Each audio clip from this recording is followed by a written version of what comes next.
تو گویا یہ دولت ایک پرندے کی مانند ہے بھاپ جو کی طرح۔ فوراً پر لگا کر اڑ جاتی ہے، اور بہت سے لوگوں نے اپنی دولت کو کھو دیا ہے جبکہ وہ بلند سماجی مقام پر پہنچ چکے تھے اور بہت امیر ہو چکے تھے، پر وہ غربت میں مرے، ان کے پاس کچھ نہ تھا۔ جی ٹھیک ہے، پر ایسی چیزیں ہیں جو رہیں گی، خداوند کے لیے کام کرنا قائم رہے گا۔ بھائی امین، جب ہم چھٹی آیت پر آتے ہیں تو عجیب بات لکھی ہے، تو تنگ چشم کی روٹی نہ کھا اور اس کے مزیدار کھانوں کی تمنا نہ کر، کیونکہ جیسے اس کے دل کے اندیشے ہیں وہ ویسا ہی ہے۔ وہ تجھ سے کہتا ہے کھا اور پی، لیکن اس کا دل تیری طرف نہیں۔ اس کے بارے میں بتائیں۔ در حقیقت وہ شریر آدمی کے حوالے سے کہہ رہا ہے جو تنگ چشم ہے، اور سوال یہ ہے کہ تنگ چشم سے کیا مراد ہے؟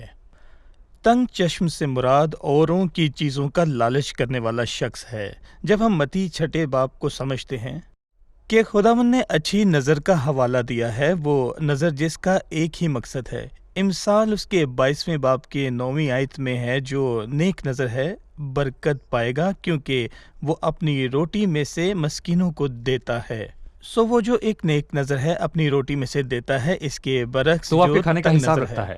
صرف یہی نہیں بلکہ اس کے دل میں بدی ہے، وہ آپ کو دعوت دیتا ہے تاکہ بعد ازاں وہ آپ سے پیسے ہیٹ گویا سکے۔ وہ آپ کو رشوت دیتا ہے تاکہ بالکل، فائدہ اٹھا سکے۔ وہ تنگ چشم ہے، سو کیونکہ جیسے اس کے دل کے اندیشے ہیں وہ ویسا ہی ہے، سو حسد اور بدی جو اس کے دل میں ہے ظاہر ہوں گے، لیکن کچھ دیر بعد وہ تجھ سے کہتا ہے کہ کھا اور پی، لیکن اس کا دل تیری طرف نہیں۔ وہ ڈھونڈیں گی اور ریاکار ہیں، جو نوالا تو نے کھایا ہے تو اسے اگل دے گا، اور تیری میٹھی باتیں بے سود ہوں گی۔ وہ کھانا جو آپ نے کھایا ہے آپ اسے اگل دیں گے، یعنی آپ اسے کھو دیں گے یا اسے واپس کر دیں گے، آپ اس کی قیمت ادا کریں گے، اور دیکھیں میٹھی باتیں بے سود ہوں گی۔ صحیح۔ ہم وقفے کے بعد مہمانوں کے سوالات کے ساتھ حاضر ہوں گے۔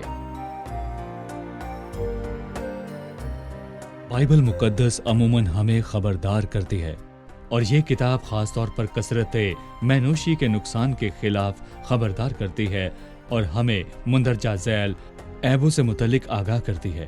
یہ انسان کے وقار کو تباہ کرتی ہے، اس کی صحت کو تباہ کرتی ہے، اس کی دولت کو کھا جاتی ہے، اس کی آزادی چھین لیتی ہے، اس کی سوچ کو زنگ لگاتی ہے، اس کی ابدیت کو تباہ کرتی ہے۔ اور کہا گیا ہے کہ شرابی نہ تو شراب کی شرم سے واقف ہے، نہ اس کے لالچ کے آگے ٹک پاتا ہے۔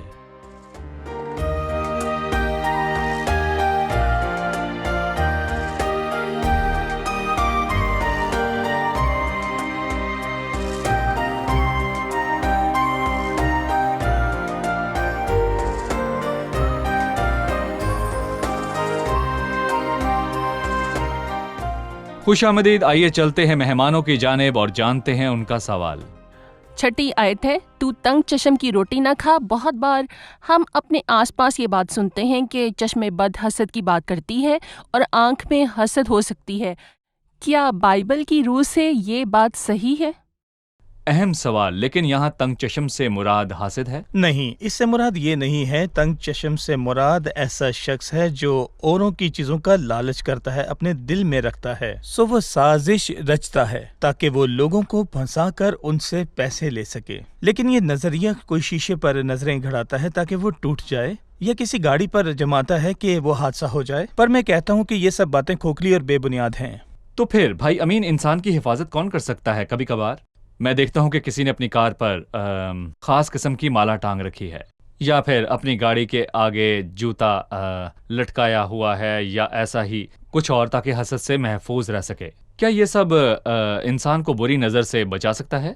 میرا جواب ہے نہیں، ایسی چیزیں حفاظت نہیں کرتی، بلکہ انسان کا خدا سے تعلق اسے محفوظ رکھتا ہے، جو آپ کو شریر سے، شر سے بچا سکتا ہے۔ لیکن میں یہاں پر کہنا چاہتا ہوں کہ حسد کی نظر جیسا کچھ نہیں ہوتا۔ حسد انسان کے دل میں ہوتی ہے، لیکن اگر کوئی کسی چیز پر نظر کرے تو اس سے کچھ نہیں ہوتا۔ خداوند سے ڈرنے والوں کی چاروں طرف اس کے فرشتہ خیمہ زن ہوتے ہیں۔ مطلب حسد ایک شخص کا دوسرے سے جلن رکھتا ہے، یہاں تک کہ وہ چاہتا ہے کہ اس کے پاس جو کچھ ہے وہ کھو جائے اور وہ اس کی جگہ لے لے۔ سو حسد خود کو نقصان پہنچاتا ہے اور دوسرے کا کوئی نقصان نہیں، پر ایسی کوشش کا دیندار پر اثر نہیں ہوتا، کیونکہ اس کے چاروں طرف اس کا فرشتہ خیمہ زن ہوتا ہے اور وہ ان کو بچاتا ہے، اور مسیح کا خون اس دیندار کی حفاظت کرتا ہے شیطان کے کسی بھی حملے سے۔